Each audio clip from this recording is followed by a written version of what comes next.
কোরআনে কারীম থেকে আল্লাহর অপছন্দনীয় মানুষগুলো কারা তাদের ব্যাপারে জানবো। এবং আজকের এই মাহফিলে যদি আমাদের কারোর মধ্যে সেই গুণটি থাকে, সেই দোষটি থাকে, সেই বদঅভ্যাসটি থাকে যেটার কারণে আল্লাহর অপছন্দনীয় মানুষের তালিকায়, আল্লাহর অপ্রিয় মানুষের তালিকায় আমার নাম চলে গেছে, তাহলে সেক্ষেত্রে আমরা দ্রুততার সাথে এই মাহফিলে বসেই তওবায়ে নাসুহা করে, খাঁটি অন্তরে তওবা করে এখান থেকে আমরা যাব যে ওই বদঅভ্যাসটা ত্যাগ করে আল্লাহর প্রিয় পাত্র হওয়ার চেষ্টা করব। ঠিক আছে তো ইনশাআল্লাহ? তাহলে আমরা কোরআনের আয়াত থেকে আপনাদেরকে জানাবো যে আল্লাহ অমুককে অপছন্দ করেন। আপনি সাথে সাথে টর্চ দিয়ে দেখবেন আপনার মধ্যে সেটা আছে কিনা, আমি সাথে সাথে দেখবো আমার মধ্যে আছে কিনা। যদি দেখি যে আল্লাহর অপছন্দনীয় মানুষদের যে তালিকা আছে তাদের মধ্যে আমিও পড়ে যাই, তাহলে মাহফিল থেকে উঠার আগে আগে এখানে বসেই নিয়ত করে ফেলবো যে এই বদঅভ্যাসটা ছেড়ে আল্লাহর অপছন্দনীয় মানুষের কাতার থেকে আমাকে বের হতে হবে।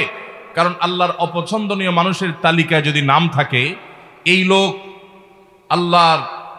আল্লাহর সৃষ্টি জগতের সবচেয়ে হতভাগা, সবচেয়ে কপাল পোড়া। কারণ আল্লাহ কাউকে অপছন্দ করেন, ঘৃণা করেন, এর মানে হলো তার ঠিকানা জান্নাত না জাহান্নাম। অতএব আল্লাহর অপছন্দনীয় মানুষদের তালিকা জেনে সেই তালিকায় নিজের অন্তর্ভুক্তির কথা যদি আমরা টের পেয়ে যাই, কাল বিলম্ব না করে জানার সঙ্গে সঙ্গে তওবা করব, তওবায়ে নাসুহা করব, খাঁটি অন্তর থেকে তওবা করব যে আল্লাহ আমি এখান থেকে বেরিয়ে এসেছি। আপনি তওবা করে যদি সেটা ছেড়ে দেন এবং ওই বদঅভ্যাস থেকে বেরিয়ে আসেন, আপনি অটোমেটিকলি স্বয়ংক্রিয়ভাবে আল্লাহর অপছন্দনীয় মানুষদের তালিকা থেকে আপনার নাম আপনি কাটায় নিলেন ইনশাআল্লাহ। এরপর কোরআনে আল্লাহর পছন্দনীয় মানুষদের যে তালিকা আছে, আল্লাহ তাআলা ধৈর্যশীলদেরকে ভালোবাসেন। ইন্নাল্লাহা ইউহিব্বুল মুতাওয়াক্কিলিন, তিনি আল্লাহর প্রতি ভরসাকারীদেরকে আল্লাহ ভালোবাসেন। ইন্নাল্লাহা ইউহিব্বুত তাওয়াবিন, আল্লাহ তওবাকারীদেরকে ভালোবাসেন। ওয়া ইউহিব্বুল মুতাতাহিরিন, পবিত্রতা ভালোভাবে অর্জন করে যারা, সুন্দর করে ওযু করে, ভালো করে ফরজ গোসল করে, উত্তম রূপে কাপড় চোপড় পাক সাফ করে, এই মানুষগুলোকে আল্লাহ তাআলা পছন্দ করেন। আল্লাহর পছন্দনীয় মানুষের তালিকাও কোরআনে দেওয়া আছে। আমরা সেই তালিকায় প্রবেশ করতে পারবো যদি অপছন্দনীয় মানুষের তালিকা থেকে নিজেকে বের করতে পারি। সবাই নিয়ত করবো তো ইনশাআল্লাহ? মোহতারাম হাজরিন, 6 নম্বর পারার একেবারে প্রথম আয়াত। এই আয়াতে আল্লাহ রাব্বুল আলামিনের অপছন্দনীয় মানুষদের অপছন্দনীয় কাজের কথা আল্লাহ তাআলা বলেছেন। সর্বপ্রথমে আমরা সেটিকে বলতে চাই। সেটা কি? সেটা হলো কোনো মন্দ কথা, কোনো খারাপ কথা, কোনো বাজে কথা, এটা যদি কেউ প্রকাশ করে বেড়ায়, এটা যদি বলে বেড়ায়, এটা বলে জাহির, যেটা যদি জাহির করে বেড়ায়, এটা যদি ছড়াছড়ি করে বেড়ায়, তো এটা আল্লাহ অপছন্দ করেন। কারণ কোনো খারাপ জিনিস যদি ছড়াছড়ি করা হয়, তাতে সমাজে ভালো হয় না খারাপ হয়? একটা খারাপ জিনিস যখন খুব বেশি ছড়াছড়ি হয়, মানুষ সেটা চর্চা করে, গীবত শিকায়েতের মধ্যে ডুবে, পরনিন্দার মধ্যে ডুবে, মানুষ ধারণা করে এক লাইন জানলে তার সাথে আরো এক লাইন যোগ করে আরেকজনের চরিত্র হনন করে। এই জন্য মন্দ কোনো কিছু পেলেই সেটাকে ছড়াছড়ি করে বেড়ানো, এটা আল্লাহর অপছন্দনীয় কাজ। ফেসবুকের এই যুগে, সোশ্যাল মিডিয়ার এই যুগে, এমনকি অফলাইনেও চায়ের দোকানে বসে বসে মা বোনরা 2-4 জন একসাথে হলে কোনো একটা কিছু পাইলেই হলো, ওই তিলকে তাল বানায়া ওইটাকে রসিয়ে রসিয়ে আমরা গল্প করে করে ওই মন্দ জিনিসটা একজন থেকে আরেকজন, আরেকজন থেকে আরেকজন, এক চা দোকান থেকে আরেক চা দোকান, এক আইডি থেকে আরেক আইডি, প্রয়োজনে অপ্রয়োজনে আমাদের কোনো জাতীয় স্বার্থ থাকুক বা না থাকুক, আমরা এই জাতীয় মন্দ জিনিস পেলে ছড়াছড়ি অনেকে করি কি করি না? আল্লাহ সুবহানাহু ওয়া তাআলা বলেছেন, লা ইউহিব্বুল্লাহুল জাহরা বিসসুই মিনাল কাওলি ইল্লা মান যুলিম। যদি কেউ কোনো খারাপ কথা, এটা সে চিৎকার চেঁচামেচি করে বলে বেড়ায়, প্রকাশ করে বেড়ায়, ঘোষণা দিয়ে বেড়ায়, এটার প্রচার করে বেড়ায়, তো আল্লাহ তাআলা এটা পছন্দ করেন না। তবে ইল্লা মান যুলিম, যদি কেউ জুলুমের শিকার হয়, নির্যাতিত হয়, মাজলুম হয়, ওই মাজলুম ব্যক্তি সে যদি মানুষের কাছে প্রকাশ করে বেড়ায়, ওই লোকটি আমাকে জুলুম করেছে, আমি অমুক দ্বারা নির্যাতিত হয়েছি, নিষ্পেষিত হয়েছি, এরকম জুলুমের শিকার মানুষ যদি তার জুলুমের কথা বলেন এবং আত্মরক্ষার চেষ্টা করেন, জালিমকে চিহ্নিত করেন, তাহলে সেই মন্দ, সেটাও তো জুলুম করেছে একজন, মন্দ কথা মন্দ কাজ, ওইটার যদি ছড়াছড়ি হয়, ওইটা যিনি শিকার হয়েছেন তিনি যদি প্রচার করেন, অন্যদের কাছে বলেন, তাহলে সেটা আল্লাহর কাছে অপছন্দনীয় না। কারণ সে বেচারা তো নির্যাতিত, সে তো জুলুমের শিকার, সে জুলুম সহ্য কত করবে। যদি সে জালিমকে উপযুক্ত বিচারের মুখোমুখি করবার জন্য সোচ্চার হয়, তাহলে সেটা আল্লাহর কাছে অপছন্দনীয় না। আর এছাড়া যত মন্দ কথা আছে, খারাপ কথা আছে, কিছু একটা পেলেই হলো, বিশেষ করে মানুষের যখন ব্যক্তিগত কোনো দোষ ত্রুটি পাওয়া যায়, আমরা সেটাকে প্রচার করতে খুব মজা পাই, ঠিক না ঠিক?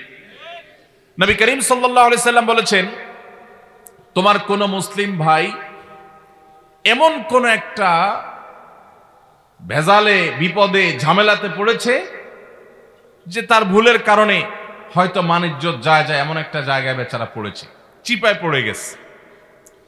এই সময় সে চায় সবাই তাকে যেন সহযোগিতা করে, সাহায্য করে, তার এই দোষটা নিয়ে যেন খুব বেশি বাড়াবাড়ি চর্চা করা করে যেন না হয়, সেটা চায়।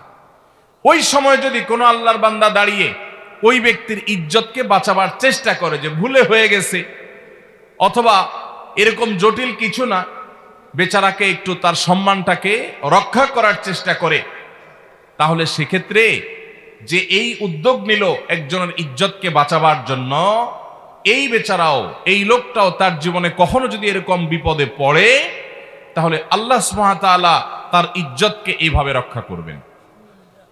নবী করিম সাল্লাল্লাহু আলাইহি সাল্লাম বলেছেন, মান সাতারা মুসলিমা সাতারাল্লাহু লাহু ইয়াউমাল কিয়ামাহ। যে ব্যক্তি কোনো মুসলমানের দোষ গোপন করবে, কিয়ামতের ময়দানে মানব ইতিহাসের সকল সদস্য, আদম আলাইহিস সালাম থেকে নিয়ে কিয়ামত হওয়া পর্যন্ত আগত সকল মানুষ যখন উপস্থিত থাকবে, সবার সামনে ওই ব্যক্তির দোষটাকে আল্লাহ তাআলা ডেকে এনে গোপন করে দিবেন। আল্লাহ ডেকে কাছে এনে আল্লাহ রাব্বুল আলামিন বলবেন, চাদরে আবৃত, আপনি আল্লাহর কাছাকাছি এসেছেন। আল্লাহ সুবহানাহু ওয়া তাআলা বলবেন, বান্দা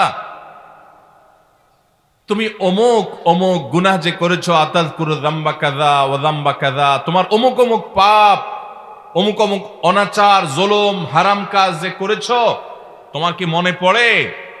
বান্দা বলবে, আল্লাহ অবশ্যই মনে পড়ে, সব তো প্রমাণ এভিডেন্স সহ আছে আল্লাহর কাছে। তখন আল্লাহ বলবেন, দুনিয়াতে সেটা আমি ঢেকে রেখেছিলাম, মানুষের সামনে প্রকাশ করে নাই। মানুষের সামনে তুমি ভালো ছিলা, কিন্তু তোমার তলে তলে এই দোষ ছিল, আমি ঢেকে রেখেছিলাম, প্রকাশ করি নাই। আজকেও ঢেকে রাখলাম, প্রকাশ করলাম না, তোমাকে মাফ করে দিলাম। আল্লাহর পক্ষ থেকে এই বিশাল বড় নেয়ামতটা ভাই, আপনার, আমার, ওনার আমাদের সবার প্রয়োজন ভাই। আমাদের দোষ ত্রুটি যদি সব আল্লাহ তাআলা প্রকাশ করে দেন, আমরা রাস্তায় চলতে পারবো না। কি বলেন? রাস্তায় চলার উপায় থাকবে? আপনার ছেলে মেয়ের সামনে, আপনার ভাই বোনের সামনে, আপনার মা বাবার সামনে, আপনার বন্ধু বান্ধবের সামনে, আপনার সকল দোষ ত্রুটি, নাড়ি ভুড়ি সব যদি আল্লাহ তাআলা প্রকাশ করে দেন, এক মুহূর্ত পৃথিবীতে টিকা সম্ভব হবে? তাহলে কিয়ামতের ময়দানে আল্লাহ যদি আমাদের দোষ গোপন না করে প্রতিটা দোষ যদি প্রকাশ করেন, এর চাইতে বড় শাস্তি, এর চাইতে বড় আযাব আর কি হতে পারে? সে আযাব থেকে বাঁচার জন্য অন্যতম উপায় এবং মাধ্যম হলো দুনিয়াতে মানুষের দোষ ত্রুটি পেলেই সেটা বলে বেড়ানোর এই মানসিকতা পরিহার করতে হবে। হ্যাঁ, কিছু দোষের প্রচার প্রয়োজন আছে, মানুষকে সাবধান করার জন্য, সতর্ক করার জন্য, সেটাও যতটুকু না করলে নয় ততটুকু। এর বাইরে মানুষের দোষ নিয়ে অহেতুক চর্চা করে বেড়ানো, বিশেষ করে আবারও বলছি, ফেসবুকের এই যুগে, টুইটার, সোশ্যাল মিডিয়ার এই যুগে, টিকটকের এই যুগে, কিছু একটা পেলেই হলো এক শ্রেণীর ভাইরা আছি আমরা ওইটা নিয়ে রাস্তায় ঝাঁপায়া পড়ি। আল্লাহ আমাদের সবাইকে হেদায়েত দান করুন। তাহলে এক শ্রেণীর মানুষের কথা জানলাম, যাদেরকে আল্লাহ তাআলা অপছন্দ করেন, আল্লাহ তাদের পছন্দ করেন না। আল্লাহ বলেছেন, ইন্নাল্লাহা লা ইউহিব, ইন্নাহু লা ইউহিব বা লা ইউহিব্বুল্লাহ। আল্লাহ তাআলা অপছন্দ করেন কাদেরকে? লা ইউহিব্বুল্লাহুল জাহরা বিসসুই মিনাল কাওলি ইল্লা মান যুলিম। কোন খারাপ কথা, এটাকে যে চিৎকার করে বেড়ায়, প্রকাশ করে বেড়ায়, ঘোষণা দিয়ে বেড়ায়, এটাকে আল্লাহ অপছন্দ করেন। তাহলে কোনো খারাপ জিনিসের ছড়াছড়ি করা যাবে? করা যাবে না। আল্লাহ আমাদেরকে এই হারাম কাজ থেকে, এই নাজায়েজ কাজ থেকে, এই গুনাহের কাজ থেকে বেঁচে থাকার তৌফিক দান করুন। যেই গুনাহ যত ভয়াবহ, শয়তান ওইটা আমাদের কাছে তত মজাদার করে দেয়।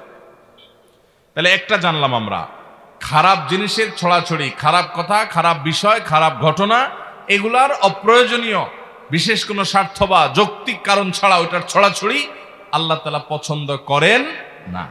এক। নাম্বার 2, সীমা লঙ্ঘনকারীকে আল্লাহ তাআলা পছন্দ করেন না। আল্লাহ বলেছেন ইন্নাল্লাহা লা ইউহিব্বুল মুতাদিন, আল্লাহ তাআলা সীমা লঙ্ঘনকারীকে পছন্দ করেন না। ভাইরা আমার, সীমা লঙ্ঘনকারী কারা? সীমা লঙ্ঘনকারী হলো ওই ব্যক্তিরা যাদের জন্য আল্লাহ তাআলা সীমানা ঠিক করে দিয়েছেন, সে সীমানা ক্রস করে চলে যায়।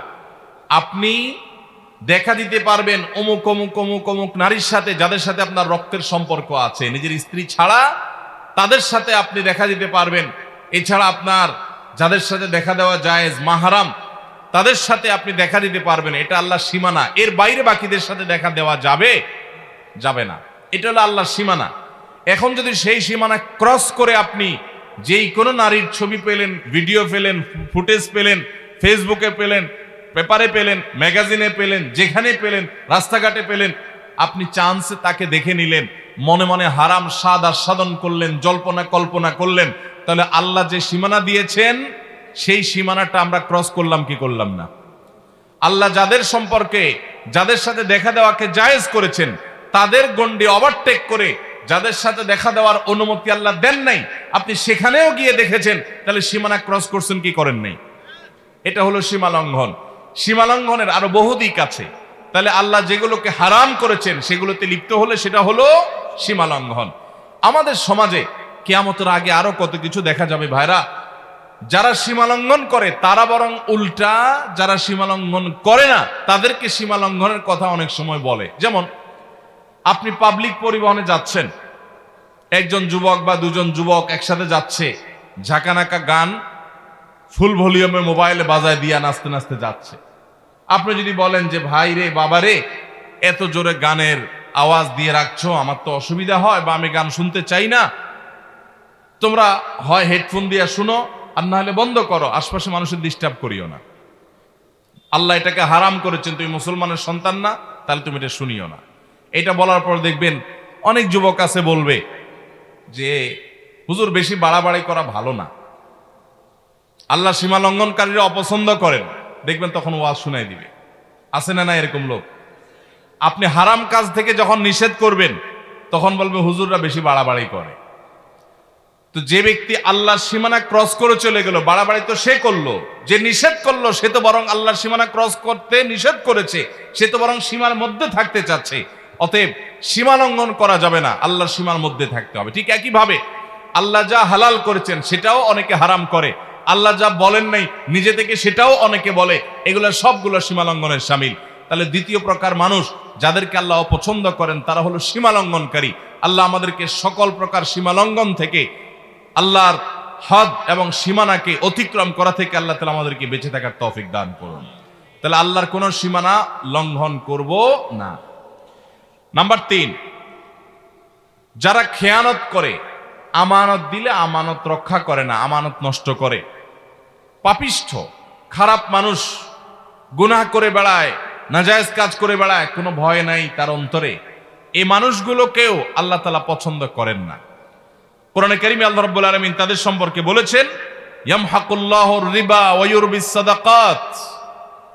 আল্লাহ তাআলা রিবা এটাকে ধ্বংস করবেন, সুদকে ধ্বংস করেন, আর সাদাকাতকে আল্লাহ রাব্বুল আলামিন বাড়িয়ে দেন। ওয়াল্লাহু লা ইউহিব্বু কুল্লা কাফফারিন আযীম। আর সকল আল্লাহ তাআলা অবিশ্বাসীকে, কাফিরকে, বেঈমানকে, আল্লাহর প্রতি যাদের ঈমান নাই তাদেরকে, এবং পাপিষ্ঠ খারাপ মানুষকে আল্লাহ তাআলা অপছন্দ করেন, তাদেরকে আল্লাহ তাআলা পছন্দ করেন না। আল্লাহ তাআলা আরো বলেছেন ইন্নাল্লাহা লা ইউহিব্বু মান কানা খাওয়ানান আযীমা। যারা খেয়ানতকারী, কথায় কথায় খেয়ানত করে মানুষের সাথে, এবং পাপিষ্ঠ অপরাধ করে, কথায় কথায় নাজায়েজ কাজ করে, আল্লাহর ভয় নেই, তার দিল কাঁপে না, এই মানুষগুলোকে আল্লাহ তাআলা অপছন্দ করেন। খেয়ানতকারী আমরা অনেকেই আছি, এমনকি অনেকে আছেন 5 ওয়াক্ত নামাজ পড়েন আবার খেয়ানতকারী। কিভাবে? আপনার কাছে কেউ কোনো টাকা পয়সা রেখেছে, আপনি সেটা ভেঙে ফেলেছেন, এবার যখন যিনি জমা রেখেছেন চেয়েছেন, দিচ্ছি দেব করে টালবাহানা করছেন। এই যে আমানত রাখার পরে টাকাটা ভেঙে ফেলেছেন, এটার নাম খেয়ানত। এটার নাম কি? এরকম বহু প্রকারের খেয়ানত আছে। আপনার প্রতিবেশী মেয়ে, তাদের প্রতি আপনি চোখ চুরি করে, আপনি বাঁকা করে তাদের দিকে তাকালেন, তাদের সৌন্দর্য অবলোকন করলেন, চালাকি করে করে দেখলেন, আপনি খেয়ানত করলেন। তিরমিজির হাদিসে আসছে, নবী করিম সাল্লাল্লাহু আলাইহি ওয়াসাল্লাম বলেছেন, ইযা হাদ্দাসা আর-রাজুলু ফালতাফাতা ফাহিয়া আমানা। কেউ আপনার সাথে কথা বললো, কথা বলার পর আরেক দিক ফিরলো, তাহলে আপনার কাছে বলার পর যদি সে বলে ভাই কথাটা কাউকে বলা যাবে না, তাহলে এই কথাটাও আমানত। এই কথাটাও কি আমানত। আপনি যদি এটা আরেকজনের কাছে বলে বেড়ান তাহলে খেয়ানত হলো, সেটা আমানতের কি হলো? এরকম আমানতের খেয়ানত আমরা অনেকে করি কি করি না। ইমানদার কখনো খেয়ানতকারী হতে পারে না। ইমানদার এরকম বিশ্বাসযোগ্য হবে যে পৃথিবী চলে যাবে, ইমানদারের সততা আদর্শ টলতে পারে না। আজ গোটা দেশে, গোটা দুনিয়াতে এত মুসলমান, কিন্তু বিশ্বস্ত মুসলমান পাওয়া যায়? ভাইরা আমার, আমরা যে নবীর উম্মত, আমরা কি জানি আমাদের প্রিয় নবী সাল্লাল্লাহু আলাইহি সাল্লাম কত বিশ্বস্ত ছিলেন? তিনি নবী হওয়ার আগে মক্কাবাসীর কাছে আলামিন হয়েছেন। কি হয়েছেন? উনি আগে আলামিন হয়েছেন, তারপরে কি হয়েছেন? নবী এবং রাসূল হয়েছেন। কিরকম আলামিন, কি পরিমাণ বিশ্বস্ত ছিলেন? শুধু একটা ঘটনা বলি। উনি যখন মক্কা থেকে মদিনায় হিজরত করতে চলে যাবেন, এই হিজরতের সফরটা কি তার খুব আরামের, খুব আনন্দের, আনন্দ ভ্রমণ টাইপ কিছু ছিল? মক্কার মানুষদের, জালিমদের অত্যাচারে অতিষ্ঠ হয়ে টিকতে না পেরে আল্লাহর অনুমতিতে তিনি মক্কা ছেড়ে মদিনায় হিজরত করতে হয়েছে। যেই এলাকার মানুষের জুলুমে, তাদের নির্যাতনে, নিষ্পেষণে নিজের মাতৃভূমি ছেড়ে চলে যেতে হয়েছে, ওই মানুষগুলো বেঈমান, অনেক কাফের, অনেক মুশরিকরা, তারা নবী করিম সাল্লাল্লাহু আলাইহি ওয়াসাল্লামের প্রতি ঈমান আনে নাই, কিন্তু তারা জানতো মক্কার সবচেয়ে নির্ভরযোগ্য, সবচেয়ে আস্থার উপযুক্ত, সবচেয়ে বিশ্বস্ত মানুষটা হলো মুহাম্মদ সাল্লাল্লাহু আলাইহি ওয়াসাল্লাম। এই জন্য তাদের দামি দামি সম্পদ, সোনা গহনা, টাকা পয়সা, এগুলো তারা মুহাম্মদ সাল্লাল্লাহু আলাইহি ওয়াসাল্লামের কাছে এসে আমানত রেখে যেত। তার প্রতি ঈমান আনতো না, কিন্তু তাকে জানতো যে দুনিয়া উল্টে গেল তার আদর্শ উল্টিবে না, পৃথিবীর সকল ব্যাংকের চাইতে বিশ্বস্ত ব্যাংক হলো তিনি, এই জন্য তার কাছে জমা রেখে যেত। নবী করিম সাল্লাল্লাহু আলাইহি ওয়াসাল্লাম হিজরতের সময় আলী রাদিয়াল্লাহু তাআলা আনহুকে ডেকে বুঝাই দিয়ে গেলেন যে দেখো, রাতের অন্ধকারে আবু বকরকে সাথে নিয়ে উনি তো চলে যাবেন পরিকল্পনা করেছেন, আলী রাদিয়াল্লাহু তাআলাকে রেখে গেলেন, তুমি 3 দিন মক্কায় থাকবা এবং এই যে জিনিসগুলো আছে, এটা অমুকের, এটা অমুকের, এটা তমুকের, এগুলো তাদের কাছে যার যারটা বুঝাই দিবা। এই লোকগুলার জুলুমে অতিষ্ঠ হয়ে মক্কা পার হয়ে যাচ্ছেন, কিন্তু ওই সময়টাতে পর্যন্ত তাদের রেখে যাওয়া আমানতটা তাদের কাছে পৌঁছানোর ব্যবস্থা করতে তিনি ভুলেন নাই। এর নাম হলো মুহাম্মদ সাল্লাল্লাহু আলাইহি ওয়াসাল্লাম। আজ আমাদের অবস্থা কি বলেন? দোকান থেকে বাকি খেলে ওই দোকানের সামনে দিয়ে আর হাঁটি না, অন্য দোকান থেকে নগদ খাই, ওই দোকানের ধারে কাছেও যাই না। এ হলো আমাদের ইমানের অবস্থা, এ হলো আমাদের বিশ্বাসের অবস্থা, এ হলো আমাদের আস্থার অবস্থা। আমরা মনে করি শুধু নামাজ কালাম পড়লে মুসলমান হওয়া যায়। মুসলমান অবশ্যই তাকে বিশ্বস্ত হতে হবে, আস্থাশীল হতে হবে, মুসলমানকে আমানতদার হতে হবে। আমানতের খেয়ানতকারী, মানুষের কথা এর কথা ওর কাছে লাগায়, মানুষের গোপনীয় কথা বলে বেড়ায় এবং মানুষের টাকা পয়সা তসরুপ করে, আমানতের খেয়ানত করে, এই ব্যক্তি কখনো ভালো মুসলমান হতে পারে না। এই জন্য ভাইরা আমার, তৃতীয়ত আল্লাহর কাছে অপ্রিয় ব্যক্তি হলো আমানতের খেয়ানতকারী ব্যক্তি এবং যত প্রকার পাপাচার আছে এগুলোতে লিপ্ত ব্যক্তি। 4 নম্বর, জালিম, অত্যাচারী, অবিচারী। আল্লাহ তাআলা তাদের সম্পর্কে বলেছেন, ইন্নাহু লা ইউহিব্বুজ জালিমিন, নিশ্চয় আল্লাহ রাব্বুল আলামিন জালিমদেরকে কখনো পছন্দ করেন না। অনেক লোক আছে দেখবেন, নামাজ পড়ে, রোজা রাখে, হজ করে, দান সাদাকা করে, ওয়াজ নসিহত করে, ওয়াজ নসিহত শুনে, কোরআন তেলাওয়াত করে, তাসবিহ তাহলিল করে। অনেক মহিলারা, মা বোনরা আছেন, তারা পর্দা পুশিদাও করে, কিন্তু আবার অন্যের প্রতি জুলুমও করে। আছে না নাই? শাশুড়ি তসবিহ হাত থেকে নামে না, কিন্তু ছেলের বউর উপর অত্যাচার করে। আছে না নাই? নিজের মেয়েটার শরীরটাতে তাও দেয়, আর আরেকজনের মেয়েকে পুত্রবধূ করে আনছে, তাকে খাটাতে খাটাতে পাগল বানায় ফেলায়। আছে না নাই? নিজের মেয়েটার কোনো দোষ চোখে পড়ে না, কিন্তু পরের মেয়েটার শুধু দোষ না, গুণটাও দোষের মতো দেখে। আছে না নাই? অনেক শ্বশুর আছেন, কপালে দাগ পড়ে গেছে সিজদা দিতে দিতে, কিন্তু জুলুম করেন, নানাভাবে জুলুম করেন। জমিতে যখন তিনি চাষাবাদ করতে যান, আরেকজনের আইল ঠেলেন, জমি বাড়ান, আছে না নাই? ভাইরা আমার, অনেক ভাইরা আছি আমরা, দুর্বল পেলে, গরিব মানুষ পেলে তাদের উপরে চড়াও হই, তাদের উপরে অত্যাচার করি, তাদের হক নষ্ট করি, তাদের উপরে জুলুম করি। মনে রাখবেন, জুলুম এত ভয়াবহ অপরাধ, এত ভয়াবহ অপরাধ, কিয়ামতের ময়দানে কোন চতুষ্পদ জন্তু তারা কি আমাদের মতো তাদের আমলের কোনো হিসাব নিকাশ হবে? গরু, ছাগল, হাঁস, মুরগি, যত রকমের আল্লাহর সৃষ্টি আছে মানুষ ছাড়া, জিন ছাড়া, তাদের কোনো হিসাব নিকাশ হবে? আল্লাহ তাআলা হাঁস মুরগিকে বলবেন যে কি পরিমাণ খাইছো, হালাল খাইছো না হারাম খাইছো, হিসাব দিয়ে যাও? এরকম কোন কথা আছে কোরআন হাদিসে? হাঁস মুরগি যদি আরেকজনের ঘরে যায়া তার প্লেট থেকে ভাত খেয়ে চলে আসে, কিয়ামতের ময়দানে আল্লাহ তাদেরকে জাহান্নামের শাস্তি দিবেন, এমন কোনো কথা আছে? কারণ তাদের এসব হিসাব নিকাশ নাই, এগুলো হবে মানুষের। কিন্তু ভাইরা আমার, জুলুম এরকম একটা অপরাধ, এরকম একটা গুনাহ, জীবজন্তু পশু পাখিরাও যদি একজন আরেকজনের প্রতি জুলুম করে, কিয়ামতের ময়দানে শুধু ওই একটা অপরাধের বিচার তাদের হবে। নবী করিম সাল্লাল্লাহু আলাইহি ওয়াসাল্লাম বলেছেন, শিং বিশিষ্ট কোন প্রাণী, ধরুন একটা গরু, সে শিং নাই এমন একটা প্রাণীকে যদি গুতা মারে, অর্থাৎ অত্যাচার অবিচার করে, দুর্বল যে তার প্রতি, কিয়ামতের ময়দানে আল্লাহ তাআলা ওই দুর্বলকে শিং দিবেন, অর্থাৎ শক্তি দিবেন, দিয়ে বলবেন যে এবার তুমি ওই সবল যে তোমার প্রতি জুলুম করেছিল দুনিয়াতে, তুমি তার প্রতিকার, তার বিহিত করতে পারো নাই, বিচার পাও নাই, আজকে তুমি তার প্রতিশোধ গ্রহণ করো। একই মাপের গুতা তাকে মেরে তার শাস্তি, তার প্রায়শ্চিত্ত তুমি নিশ্চিত করো, বুঝিয়ে দাও। তাদেরকে সৃষ্টি করবেন আবার আল্লাহ তাআলা। পশু পাখি এমনি তো মৃত্যুর পর মাটির সাথে মিশে যাবে, কিন্তু যারা জুলুম করেছে ওই পশু পাখিগুলোকে, ওই প্রাণীগুলোকে আল্লাহ তাআলা আবার জীবিত করবেন। জালেমকেও, মাজলুমকেও, যে জুলুম করেছে তাকেও, যার প্রতি জুলুম করা হয়েছে তাকেও। এরপরে ওই প্রাণীদের মধ্যে পর্যন্ত যে নির্যাতিত হয়েছে তাকে দিয়ে আল্লাহ তাআলা জালিম এবং নির্যাতনকারী, অবিচারকারী, অত্যাচারী ওই প্রাণীটিকে পর্যন্ত আল্লাহ তাআলা শাস্তি দিবেন। এরপরে বলবেন, কোন তোরাবা, যাও তোমরা মাটি হয়ে যাও। এবার মাটির সাথে তারা মিশে যাবে, তাদের না জান্নাত আছে না জাহান্নাম আছে। ভাইরা আমার, জুলুম এত ভয়াবহ অপরাধ, এত ডেঞ্জারাস বিষয় যে আল্লাহ সুবহানাহু ওয়া তাআলা পশু পাখিদের কোনো হালাল হারামের বাজ বিচার করবেন না, তাদের অন্য কোন বিষয়ের কোনো হিসাব নিকাশ নেবেন না। কিন্তু তারাও যদি জুলুম করে, আল্লাহ রাব্বুল আলামিন এইভাবে পাকড়াও করবেন। তাহলে মানুষ হয়ে যদি আপনি কারোর প্রতি জুলুম করেন, কারোর প্রতি অবিচার করেন, কারোর প্রতি অত্যাচার করেন, আপনি নিশ্চিত থাকেন, আপনি যত ইবাদত বন্দেগী করেন, আপনি যত তাসবিহ তাহলিল করেন, আপনি যত ওয়াজ মাহফিল শোনেন, আপনি যত লম্বা লম্বা কথা বলেন, আপনি যত নেক আমল করেন না কেন, জালিম এবং অত্যাচারীর অত্যাচার, অবিচারের বিচার হওয়া ছাড়া আল্লাহ তাআলা একটি কদম কিয়ামতের ময়দানের সামনে যেতে দিবেন না। ভাইরা আমার, নবী করিম সাল্লাল্লাহু আলাইহি সাল্লাম বলেছেন, সেদিন আসার আগে নিজেদের মধ্যকার দেনা পানা, কাউকে জুলুম করেছো, কাউকে গালি দিয়েছো, কারোর প্রতি অবিচার করেছো, এগুলোর বিচার, এগুলোর বিহিত, এগুলোর ক্ষমা চাওয়া, এগুলোর সব ঝামেলা চুকায় নাও সেদিন আসার আগে, যেদিন কেউ কারোর কোনো উপকারে আসবে না, কেউ কাউকে ছাড় দিবে না।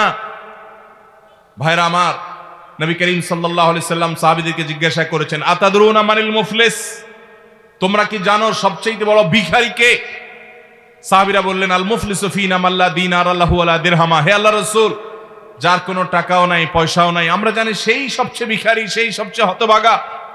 নবীজি সাল্লাল্লাহু আলাইহি সাল্লাম বলেছেন, সেই সবচেয়ে বড় হতভাগা না রে, আসল হতভাগা, এর চাইতে বড় হতভাগা হলো যে দুনিয়াতে অনেক নামাজ কালাম পড়েছে, অনেক কোরআন খতম করেছে, অনেক রোজা রেখেছে, অনেক দান সাদাকা করেছে, অনেক ওয়াজ মাহফিলে হাজির হয়েছে, অনেক ওয়াজ মাহফিল শুনেছে, অনেক ওয়াজ মাহফিলের ভলান্টিয়ারি করেছে, অনেক ওয়াজ মাহফিলে টাকা পয়সা দিয়েছে, অনেক অনেক ভালো কাজ করেছে, বাবা মার কথা শুনেছে, অনেক ভালো কাজ করেছে, কিন্তু সে কাউকে জুলুম করেছে, কেউ কাউকে গালি দিয়েছে, সে কাউকে ধাক্কা দিয়েছে, কারোর হক মেরেছে, কারোর টাকা মেরেছে, জুলুম করেছে। কিয়ামতের ময়দানে সকল পাওনাদার হাজির হবে, একজন একজন করে সবার পাওনার বিচার আল্লাহ করবেন। এবং ওই দিন তার তো আর টাকা পয়সা দেওয়ার মতো থাকবে না, ওই পশু পাখিদের মতো আল্লাহ তাআলা বলবে না তুমিও একটা ধাক্কা দিয়ে দাও, আল্লাহ তাআলা তার নেকামল যেগুলো কষ্ট করে সে আনছে ওইগুলো পাওনাদারকে দিয়ে বুঝে বিদায় করবেন। এভাবে দিতে দিতে তার নেকামল শেষ হবে, পাওনাদার শেষ হবে না। এবার পাওনাদারদের পাপের বোঝা তার মাথায় দিয়ে তারপর তাকে জাহান্নামে নিক্ষেপ করবেন। অনেক আমল করে, অনেক আমলের পাহাড় নিয়ে হাজির হওয়ার পরও এরকম খালি হাতে জাহান্নামে অন্যদের আযাব, অন্যদের গুনাহের বোঝা নিয়ে মাথায় জাহান্নামে যারা যাবে, নবী সাল্লাল্লাহু আলাইহি সাল্লাম বলেছেন এরা হলো সৃষ্টি জগতের সবচেয়ে হতভাগা, সবচেয়ে কপাল পোড়া, সবচেয়ে ভিখারি, সবচেয়ে অভাবী। এই রিক্ত এরকম অসহায় মানুষগুলো তারাই হবে যারা দুনিয়াতে জুলুম করে, জুলুমের বিহিত করা ছাড়া দুনিয়া থেকে গেছে। আল্লাহ তাআলা আমাদেরকে জুলুম থেকে বেঁচে থাকার তৌফিক দান করুন। আল্লাহ তাআলা হাদিসে কুদসিতে বলেছেন, ইন্নী হারামতু যুলমা আলা নাফসি। ও বান্দারা, আল্লাহ বলছেন যে আমি নিজের প্রতি নিজে জুলুমকে হারাম করে দিয়েছি। ওয়ামা রব্বুকা বিযাল্লামিল লিল আবিদ। তোমাদের রব তার কোন বান্দার প্রতি কোন প্রকার জুলুম করবেন না, কোন প্রকার জুলুম করবেন না। আল্লাহ বলেছেন আমি নিজের প্রতি নিজে জুলুমকে হারাম করে দিয়েছি, অতএব তোমরাও একে অন্যের প্রতি খবরদার জুলুম করবেন। আমরা অনেকে আছি জুলুমকে কোনো বিষয় মনে করি না। কত জালিম, কত অত্যাচারী, কত মানুষের চোখের পানি ফেলছে, কত মানুষের কষ্টের কারণ হচ্ছে। বিশেষ করে আমার যুবক ভাইদেরকে বলতে চাই, সে সকল ভাইদেরকে, বোনদেরকে বলতে চাই যাদের গায়ে জোর আছে, যাদের শক্তি আছে, বল আছে, পাওয়ার আছে, ক্ষমতা আছে, দাপট আছে, টাকার জোর, ক্ষমতার জোর, কলমের জোর, হাই হ্যালোর জোর আছে, এই জোরের চোটে যার সাথে আপনার শত্রুতা আছে তার গোষ্ঠী উদ্ধার করলেন, তাকে দমন করলেন, তাকে মামলা দিলেন, তাকে হামলা দিলেন, তাকে জেল জুলুমের শিকার করলেন, তাকে নানাভাবে কষ্ট দিলেন। মনে করছেন আল্লাহ তাআলা দেখছেন না? মনে করছেন আল্লাহ তাআলা ভুলে যাবেন? আপনার রব লা ইয়াদিল্লু ওয়ালা ইয়ানসা, তিনি কোনো কিছু ভুলে যান না। আপনি আপনার রবকে এরকম মনে করবেন না, লা তাহসাবান্নাল্লাহা গাফিলা। জালিমরা যা করছে এগুলোর সম্পর্কে আল্লাহ উদাসীন, কিছুই দেখছেন না, এরকমটি মনে করবেন না। আল্লাহর কসম, প্রতিটি জুলুমের বিচার কিয়ামতে আল্লাহ তাআলা অবশ্যই করবেন। ভাইরা আমার, কয়েকজন যুবক যখন একসাথ হয়, দুই যুবক একসাথে যখন রিকশা উঠে, রিকশাওয়ালা বেচারা একটু থেকে আধটু যদি করে, একটু বেশ কম করে, বাপের বয়সী হলেও যায় কলার ধরতে। কারণ দুই দোস্ত একসাথে আছে, কলেজে পড়ে, শরীরে একটা ভাব চলে আসে। ঠিক না বে ঠিক? আপনি যে রিকশাওয়ালাকে একটা ধাক্কা দিয়ে গেছেন, একটা ঘুষি, একটা থাপ্পড়, একটা গালি দিয়ে চলে গেছেন, বেচারা তো ভয়ে কিছু বলে নাই, কলেজের ছাত্র মারবে, কয়েকজন একসাথে আছে, কিছু বলে নাই। ভাই, আপনি কি জানেন এই রিকশাওয়ালাকে আপনি এক সময় টর্চ লাইট দিয়ে খুঁজে আর পাবেন না। 10 বছর 20 বছর পরে যখন আপনার এই অপরাধের কথা স্মরণ হবে যে আমি তো আমার যৌবনে কলেজে পড়াকালীন সময় একজন রিকশাওয়ালার প্রতি অবিচার করেছিলাম, জুলুম করেছিলাম, এখন একটু মাপ চাই, ওই চেষ্টা করলেও তো খুঁজে আর লোকটাকে বের করতে পারবেন না। আপনি বের করতে পারেন না দেখে কি আল্লাহও বের করতে পারবেন না? কিয়ামতের ময়দানে যখন বুড়া বয়সে এসে আমল করে জান্নাতে যাইতে নিবেন, ওই রিকশাওয়ালার সামনে এসে দাঁড়াবে। অতএব কারোর প্রতি কোন প্রকার জুলুম করব না ইনশাআল্লাহ। শয়তানের প্ররোচনায় প্ররোচিত হয়ে যদি কারোর প্রতি জুলুম হয়ে যায়, ভাইরা আমার, তাহলে সাথে সাথে যখনই সম্বিত ফিরে আসবে, ঈমানি চেতনা জেগে উঠবে, সাথে সাথে বিলম্ব না করে তার কাছে করজোড় করে মাপ চাইবেন। ভাই, অন্যায় হয়ে গেছে, আমাকে মাফ করে দেন। ভাই, আমি আপনাকে একটু শক্ত কথা বলে ফেলেছি, আল্লাহর ওয়াস্তে মাফ করে দেন। আপনি যদি দুনিয়াতে মাপ চেয়ে নেন, আপনার লেটা চুকে গেল, মামলা খালাস হয়ে গেল। না হলে মনে রাখবেন, হাজার হাজার এরকম জুলুমের মামলা আপনার বিরুদ্ধে দায়ের হয়ে আছে, কিয়ামতের ময়দানে কোনো আমল কিন্তু কুলাবে না। বেশি আমল করতে পারেন আর না পারেন, অনেক তাসবিহ তেলাওয়াত করতে পারেন আর না পারেন, অন্তত কোনো মানুষের প্রতি কখনো জুলুম করবেন না। ঠিক আছে তো ইনশাআল্লাহ? যুবক ভাইরা, শক্তিকে নিয়ন্ত্রণ করব তো ইনশাআল্লাহ? কয়েকজন বন্ধু একসাথে যখন বাসে উঠেন, কন্ট্রাক্টর বেচারা যা ভাড়া দেয়, 5-6 জন কলেজের ছাত্র, ইউনিভার্সিটির ছাত্র একসাথে থাকলে দেখলে আর বেশি বাড়াবাড়ি করে না। যদি বেশি বাড়াবাড়ি করে, চোখ গোরানে দিলে বেচারা মনে করে থাক, যান বাঁচাই। আছে না নাই? 10 টাকা 20 টাকা 50 টাকা কম দিয়ে চলে আসলেন, বেচারা ভয়ে কিছু বলে নাই। আপনি মনে করছেন শেষ এখানে, এই মামলা এখানে শেষ নাকি এখান থেকে শুরু? এই মামলা ফাইল হয়ে গেছে আল্লাহর আদালতে, আপনি টেরও পান নাই, কিয়ামতের ময়দানে এটা খোলা হবে। ভাইরা আমার, জুলুমের বিচার শুরু হলে রক্ষা হবে না। এই জন্য জুলুম থেকে বাঁচবো তো ইনশাআল্লাহ। আয-যুলমু যুলুমাতুন ইয়াওমাল কিয়ামা, কিয়ামতের দিন জুলুম বহুমুখী অন্ধকার হয়ে আসবে। শ্বশুর বৌমার প্রতি, শাশুড়ি বৌমার প্রতি, বা বৌমা, আজকাল অনেক সময় অনেক বৌমা শ্বশুর শাশুড়ির প্রতি জুলুম করে। অনেক বৌমা দেখা যায় দেবর ননদদের প্রতি জুলুম করে, স্বামীকে তাদের সঙ্গে মিশতে দেয় না, টাকা পয়সা দিতে দেয় না, তারা জুলুম করে।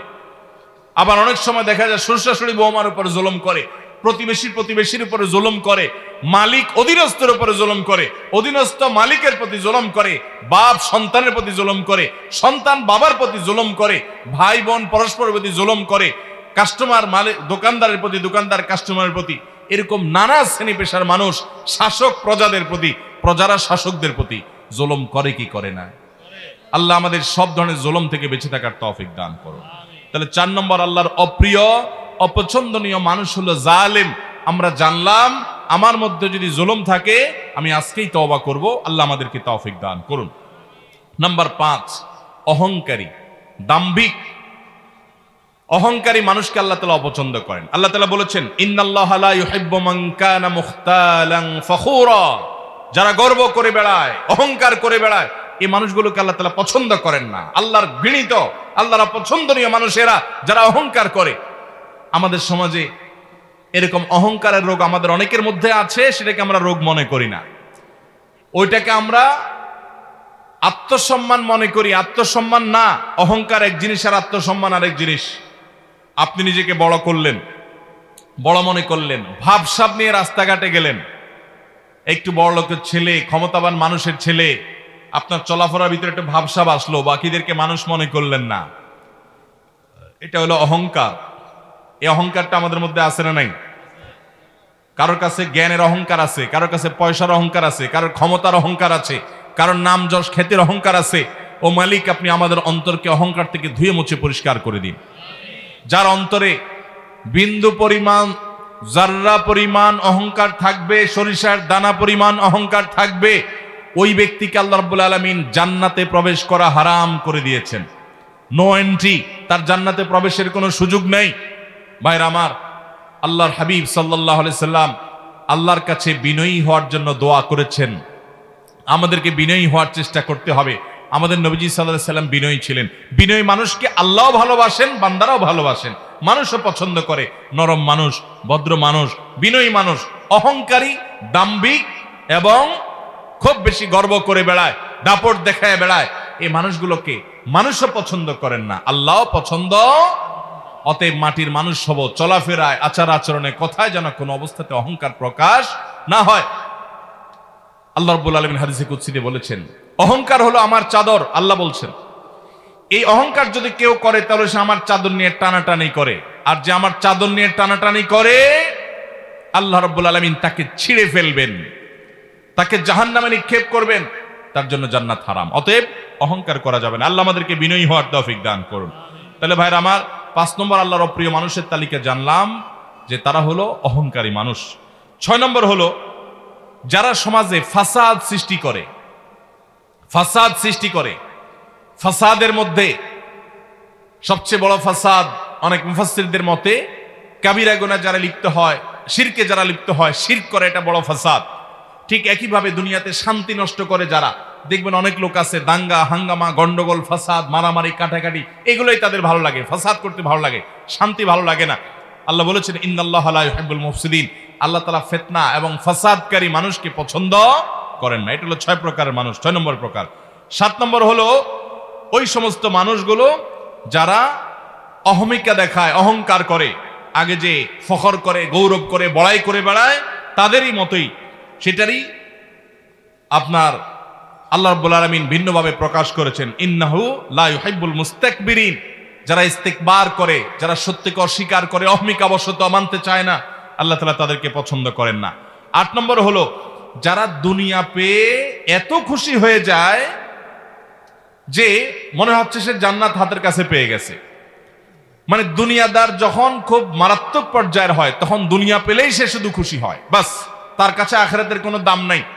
মনে রাখবেন, দুনিয়ার কোনো নেয়ামত পেলে খুশি হওয়াটা দোষের না, কিন্তু আনন্দে আত্মহারা হয়ে গেলেন, এটার মানে হলো আপনার অন্তরে দুনিয়া ভরে গেছে। কথা কি বুঝাতে পারছি?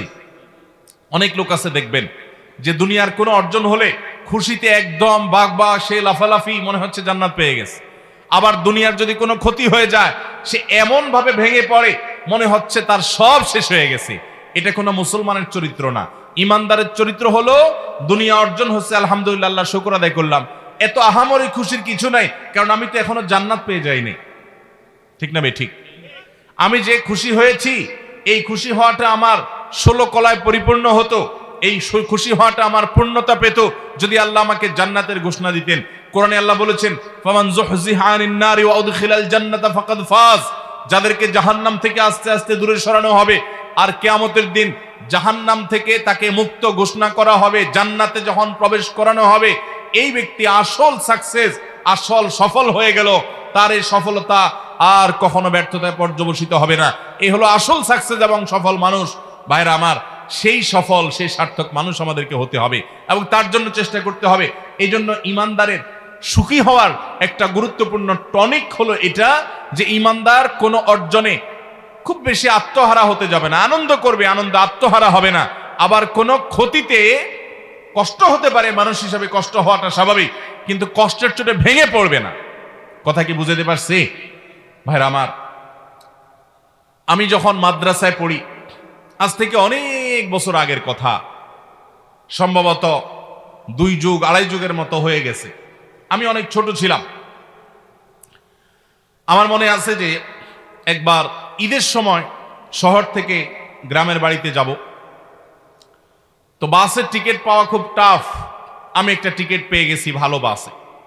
তো খুব লাফাতে লাফাতে, আমার আব্বার এক বন্ধু ছিলেন, খুব দিনদার, খুব আল্লাহ ভীরু, এখনো বেঁচে আছে, আমার সে চাচার কাছে এসে খুব আনন্দ জাহির করতে করতে একটু বেশি আনন্দ করছিলাম, ছাত্র মানুষ, যে চাচা আমি তো টিকিট পেয়ে গেছি। তখন চাচা আমার এই অতিরিক্ত আনন্দ দেখে বললেন, বাবা তুমি মাদ্রাসায় পড়ো, তুমি আলেম হতে যাচ্ছ, তোমার এই অতিরিক্ত আনন্দটা আমার কাছে ভালো লাগে নাই বাবা। আমি বললাম, চাচা এটা কেমন কথা বললেন? আমি একটা টিকিট পাইছি, খুশির খবর, আপনার ভালো লাগে নাই মানে? তিনি আমাকে বলছেন, বাবা তুমি খুশির খবর পেয়েছ, এজন্য খুশি হয়েছ, আমিও খুশি। আমি বোঝাতে চাইছি যে একজন মুসলমান সে দুনিয়ার কোনো অর্জনে এত পাগল পড়া হবে না, তার কাছে দুনিয়াটা এত গুরুত্বপূর্ণ কিছু না। আল্লাহ কোন নিয়ামত দিয়েছেন, সে অবশ্যই খুশি হবে। আল্লাহর নিয়ামতে খুশি প্রকাশ করাটাও কোরআনের নির্দেশ, কিন্তু খুশির চোটে আত্মহারা হবে না, এত পাগল পড়া হবে না, কারণ জান্নাত তো পেয়ে যাও না এখনো। তুমি টিকিট পেয়েছ, যদি জান্নাত তোমার আল্লাহ তাআলা না দেন, আল্লাহ না করুন জাহান্নাম দেন, তাহলে তোমার এই খুশির 2 পয়সা কোনো দাম আছে? এত আত্মহারা হওয়া, এটা তোমার ইমানের সাথে যায় না বাবা। ঠিক একইভাবে আমাদের সমাজে অনেক মানুষ আছি, আমরা একটু বিপদ আপদ হলে আমরা ভেঙে পড়ি, একদম স্যাড ব্যাড, মানে আমরা একেবারে মনে হয় যে আমি শেষ। ইমানদার মনে রাখবে, আমার যদি সব হারিয়ে যায়, সব হারিয়ে যায়, আর বিনিময়ে আল্লাহ তাআলা যদি আমার জন্য জান্নাতটা রাখেন, ব্যবসা লাভের না লসের? সব হারিয়ে গেল, একটা অ্যাক্সিডেন্টে আমার সম্পদ, টাকা পয়সা, ব্যবসা বাণিজ্য, আপনজন সব হারায় গেল, সবাই বেঈমানি করলো, সবাই দূরে সরাই দিল, আমার বিপদ আপদ হতে থাকলো, কোনোটা দূর, কোনো বিপদ সরলো না, কোনো অর্জন হলো না, সব দিক থেকে ক্ষতি হয়ে গেল। দুনিয়ার সব সম্পদ, সব ইজ্জত, সব চলে যাওয়ার বিনিময়ে যদি আল্লাহ বলেন, বান্দা তোমাকে আমি জান্নাতটা দিয়ে দিলাম, লাভ হলো না লস হলো? 50-60 বছরের কষ্টের বিনিময়ে যদি অনন্তকালের, অসীম কালের জন্য চির সুখের ঠিকানা আমার নিশ্চিত হয়ে যায়, তাহলে আমার লাভ হলো না লস হলো? এই জন্য ইমানদার কোনো দুঃখে, কোনো বেদনায় একেবারে ভেঙে পড়বে, এটা তার ইমানের সাথে যায় না, এটা বেঈমানের চরিত্র হতে পারে। ইমানদার সবর করবে আর যে কোনো ভালো কাজে আল্লাহর শুকর আদায় করবে, খুশি হবে, কিন্তু আত্মহারা পাগল হবে না।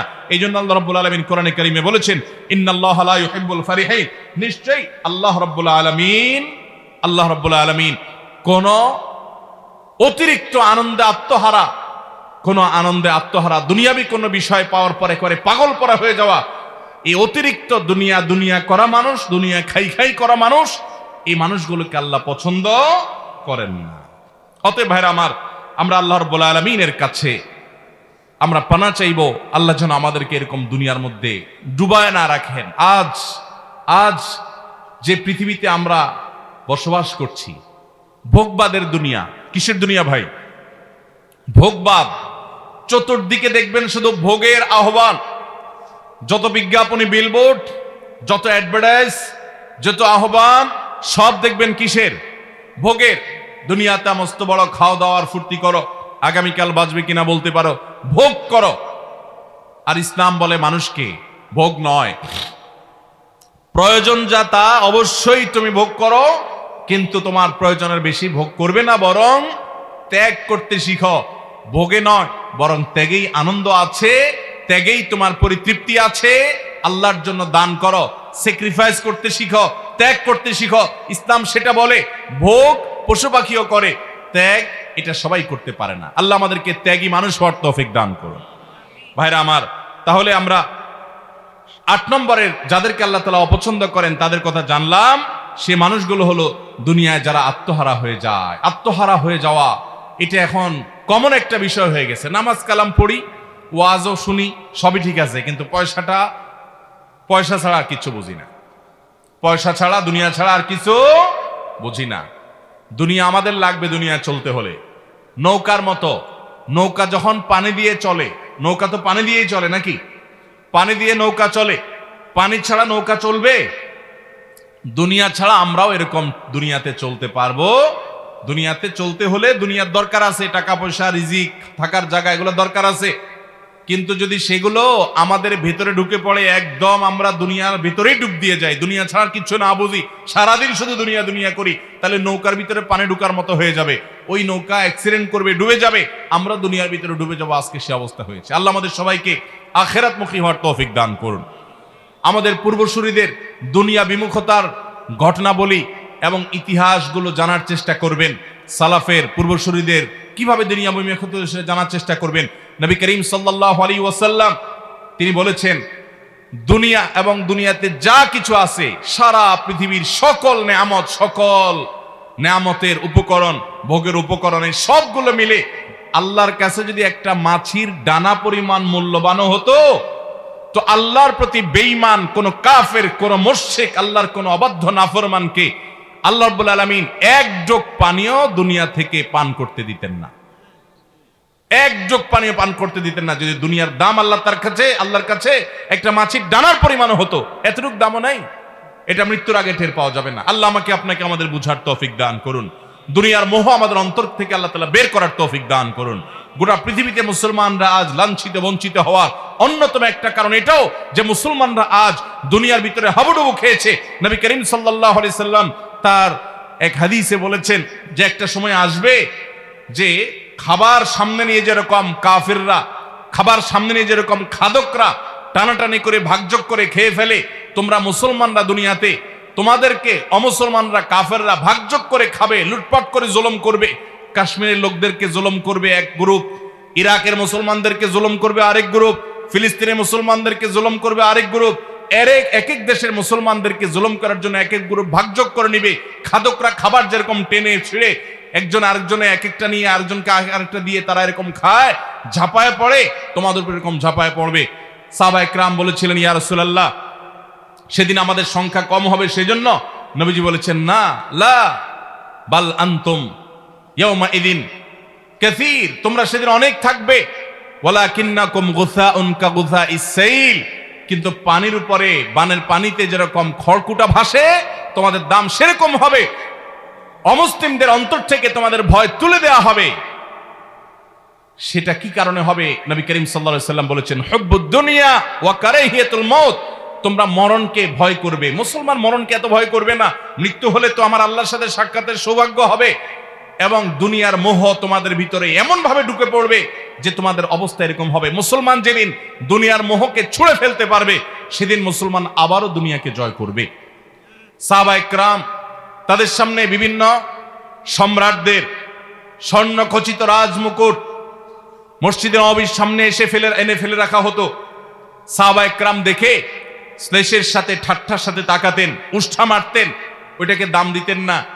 কারণ তারা জানতেন দিন শেষে এটা দুনিয়া, এর একটা শেষ আছে। মুসলমানের দৃষ্টি তো অনেক গভীরে, অনেক দূরে, সে তো জান্নাত পর্যন্ত দেখে, দুনিয়ার সামান্য নজর না। আল্লাহ আমাদের সবাইকে সেরকম মানুষ হওয়ার তৌফিক দান করুন। সেজন্য সাহাবীরা গোটা দুনিয়া শাসন করেছেন, গোটা দুনিয়া তাদের পদতলে এসেছে। আজ দুনিয়া খাই খাই করে দেখে আল্লাহ মুখিতার বিপরীতে, আখিরাত মুখিতার বিপরীতে দুনিয়া মুখিতা আজ আমাদেরকে গ্রাস করে ফেলেছে। এজন্য কাফের মুশরিকরা গোটা পৃথিবীকে ভোগবাদী করে তোলার অপচেষ্টা লিপ্ত। তারা জানে মুসলমানদেরকে ভোগবাদী করতে পারলে মুসলমানদেরকে পদানত করা যাবে, হয়েছেও তাই। এজন্য দুনিয়া, অন্তর থেকে দুনিয়ার মোহকে আমাদেরকে বের করতে হবে। আল্লাহ তাআলা সেজন্য বলেছেন ইন্নাল্লাহা লা ইউহিব্বুল ফারিহিন, অতিরিক্ত দুনিয়া নিয়ে খুশি হওয়া, অতিরিক্ত দুনিয়ার মোহে নিজে হাবুডুবু খেয়ে দুনিয়ার জন্য পাগল পরা হওয়া মানুষ, এগুলোকে আল্লাহ তাআলা পছন্দ করেন না। 9 নম্বর যে মানুষগুলোকে আল্লাহ পছন্দ করেন না তারা হলো অপচয়কারী। আল্লাহ বলেছেন ইন্নাহু লা ইউহিব্বুল মুসরিফিন। অপচয় আমাদের মধ্যে আছে না নাই? অপচয় এখন অনেকেই আমরা করি। আমরা মনে করি যে পয়সা করে কিছু হলেই বোধহয় একটু অপচয় না করলে আমার ধনী এবং বড়লোকগিরি জাহির হয় না। অথচ ইমানদার কখনো অপচয় করতে, আল্লাহ তাআলা কোরআনে কারিমে আমাদেরকে বলেছেন যে আল্লাহর নেককার বান্দাদের বৈশিষ্ট্য, ইবাদুর রহমানের বৈশিষ্ট্য হলো ওয়াল্লাযীনা ইযা আনফাকু লাম ইউসরিফু ওয়া লাম ইয়াকতুরু ওয়া কানা বাইনা যালিকা কাওয়ামা। আল্লাহর রহমানের বান্দা হলেন তারা যারা যখন খরচ করে না অপচয় করে, অপব্যয় করে না, তারা কৃপণতা করে। নবী করিম সাল্লাল্লাহু আলাইহি ওয়াসাল্লাম কৃপণতা থেকে পানা চেয়েছেন, আল্লাহুম্মা ইন্নী আউযু বিকা মিনাল বুখলি ওয়াল জুবন। আল্লাহ, আপনার কাছ থেকে আমি পানা চাই বখল থেকে, কৃপণতা থেকে। আল্লাহ রাব্বুল আলামিন আমাদেরকে মধ্যমপন্থী হওয়ার তৌফিক দান করুন। ব্যয়ের ক্ষেত্রে মধ্যম পন্থা অবলম্বন করতে হবে, অপচয় করা যাবে না, অপব্যয় করা যাবে না। এরপর 10 নম্বর যে মানুষগুলোকে আল্লাহ রাব্বুল আলামিন অপছন্দ করেন সেটি এসেছে নবী করিম সাল্লাল্লাহু আলাইহি ওয়াসাল্লামের হাদিসে। তিনি বলেছেন ইন্নাল্লাহা লা ইউহিব্বুল ফাহিশা ওয়াল মুতাফাহহিশ। যারা অশ্লীল কথা বলে, অশ্লীল কাজ করে, অশ্লীলতা ছড়াছড়ি করে, বেহায়াপনা করে, এই মানুষগুলোকে আল্লাহ তাআলা পছন্দ করেন না। ঠিক একইভাবে মুতাফাহহিশ সম্পর্কে মুহাদ্দিসরা অনেকে বলেছেন এর মানে হলো যারা অশ্লীলতা এটা প্রকাশ্যে করে, সবার সামনে খুল্লম খোলাভাবে অশ্লীলতা করে, কোনো রাগঢাক করা ছাড়া অশ্লীলতা করে, এটাকে পেশা বানিয়ে নিয়েছে, এটাকে নেশা বানিয়ে নিয়েছে, এই মানুষগুলোকে আল্লাহ তাআলা পছন্দ করেন, আল্লাহ তাআলা অপছন্দ করেন। ভাইরা আমার, 12 নম্বর আল্লাহ যাদেরকে অপছন্দ করেন তারা হলেন ওই সমস্ত মানুষেরা যারা ইসবাল করে, যারা টাকনুর নিচে পুরুষ হয়ে লুঙ্গি, জুব্বা, চাদর, প্যান্ট, পাজামা এগুলো পরে, এই ইসবালকারীদেরকে আল্লাহ তাআলা পছন্দ করেন না। নবী করিম সাল্লাল্লাহু আলাইহি ওয়াসাল্লাম বলেছেন ইন্নাল্লাহা লা ইউহিব্বুল মুসবিলিন, নিশ্চয়ই ইসবালকারীকে অর্থাৎ টাকনুর নিচে যে পুরুষরা পোশাক আশাক পরে এদেরকে আল্লাহ তাআলা পছন্দ করেন না। ভাইরা আমার, এভাবে আল্লাহর অপছন্দনীয় মানুষের তালিকা হাদিসের দিকে যখন তাকাই তখন আমরা আরো অনেক পাই যে কথায় কথায় ঝগড়া করে অনেক বেশি, তাকে আল্লাহ তাআলা পছন্দ করেন না।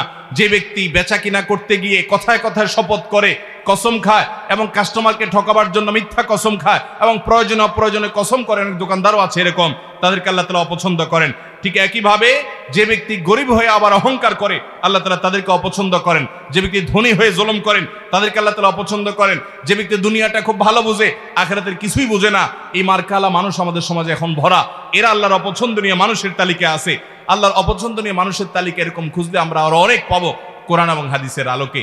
আমরা কোরআন থেকে এবং নবী করিম সাল্লাল্লাহু আলাইহি ওয়াসাল্লামের হাদিস থেকে আল্লাহর অপছন্দনীয়, আল্লাহ যাদেরকে ঘৃণা করেন, অপছন্দ করেন সে মানুষগুলোর তালিকা জানলাম।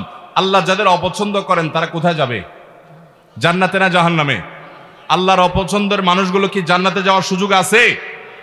তাহলে আমাদেরকে মন্দ কথার ছড়াছড়ি এটা থেকে বেরিয়ে আসতে হবে। এই গুনাহের কাজ করা যাবে না, এটাকে শিল্পে পরিণত করা হয়েছে আজকাল সোশ্যাল মিডিয়াতে, এবং সীমা লঙ্ঘন করা যাবে না। সীমা লঙ্ঘন কি সেটা আবার বুঝতে হবে। হারামকে যদি কেউ ওভারটেক করে যায় সেটা সীমা লঙ্ঘন। আল্লাহ যা বলেন নাই সেটাও যে বলে সে সীমা লঙ্ঘন করে। ঠিক একইভাবে কোনো খেয়ানত করা যাবে না, আমানতের খেয়ানত করা যাবে না, আমানত রক্ষা করতে হবে। পাপিষ্ঠদের আল্লাহ তাআলা অপছন্দ করেন। জুলুম করা যাবে না, জালিমদের আল্লাহ অপছন্দ করেন। অহংকার করা যাবে না, তাদেরকে আল্লাহ অপছন্দ করেন। ফাসাদ সৃষ্টি করা যাবে না, তাদেরকে আল্লাহ অপছন্দ করেন। অহমিকা অবসত সত্য অস্বীকার করা যাবে না, তাদেরকে আল্লাহ অপছন্দ করেন। এবং দুনিয়ার মোহে আচ্ছন্ন হয়ে এটার জন্য পাগল পরা হওয়া যাবে না। আল্লাহ তাআলা এরকম দুনিয়া পাগল মানুষগুলোকে অপছন্দ করেন। ভাইরা আমার, অশ্লীলতা যারা করে, রাগঢেক না করে যারা অশ্লীলতাকে শিল্পে পরিণত করেছে, বেহায়াপনাকে যারা শিল্পে পরিণত করেছে, এই মানুষগুলো আল্লাহ অপছন্দের এবং ঘৃণার। আল্লাহ তাআলা আমাদেরকে আল্লাহর অপছন্দের সকল তালিকায় যত মানুষ আছে আল্লাহ তাআলা সে সমস্ত বদভ্যাসওয়ালা মানুষগুলো থেকে আল্লাহ তাআলা আমাদেরকে বেরিয়ে আসার তৌফিক দান করুন। সবাই এই সমস্ত বদভ্যাসগুলো ছাড়বো তো ইনশাআল্লাহ? আল্লাহর প্রিয় পাত্র হওয়ার চেষ্টা করবো তো ইনশাআল্লাহ? আল্লাহ আমাদের সবাইকে আমল করার তৌফিক দান করুন। সবাই আমল করব।